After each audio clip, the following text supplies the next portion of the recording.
বন্ধুরা, মানুষকে মঙ্গল গ্রহে পাঠানোর প্রচেষ্টায় রত দুনিয়ার সবথেকে ধনী ব্যক্তি এলন মাস্কের নজর এখন ভারতের ওপর রয়েছে।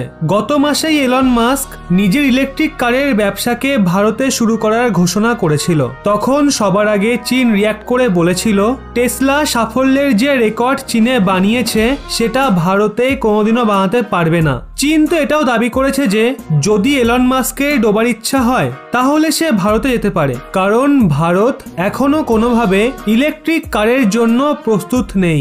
যদিও চীনের এই বয়ানের মাধ্যমে বোঝা যায় যে চীন কখনো চাইবে না দুনিয়ার বড় বড় কোম্পানি তাকে ছেড়ে ভারতে ব্যবসা শুরু করুক। কিন্তু এখন দুনিয়ার সবচেয়ে ধনী ব্যক্তি এলন মাস্ক ভারতের সবচেয়ে ধনী ব্যক্তি মুকেশ আম্বানিকে টক্কর দেওয়ার জন্য মনস্থির করে নিয়েছে। আসলে এলন মাস্ক তার স্পেসএক্স পরিযোজনার মাধ্যমে ভারতের ইন্টারনেটের ব্যবসাকে কবজা করতে চায়, আর এর জন্য এলন মাস্ক মোদি সরকারের কাছে ভারতে স্যাটেলাইট ভিত্তিক ব্রডব্যান্ড ইন্টারনেট পরিষেবা চালু করার জন্য অনুমতি চেয়েছে।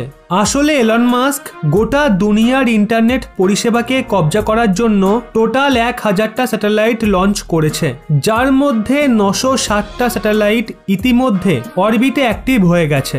এলন মাস্ক এও দাবি করেছে যেখানে ভারতের কোম্পানি ইন্টারনেট পৌঁছাতে পারেনি সেখানে এলন মাস্কের কোম্পানি দেশের প্রত্যেকটা কোনায় কোনায় ইন্টারনেট পৌঁছে দেবে। অবশ্য এলন মাস্কের জন্য ভারতীয় কোম্পানিগুলো চিন্তায় পড়ে গেছে।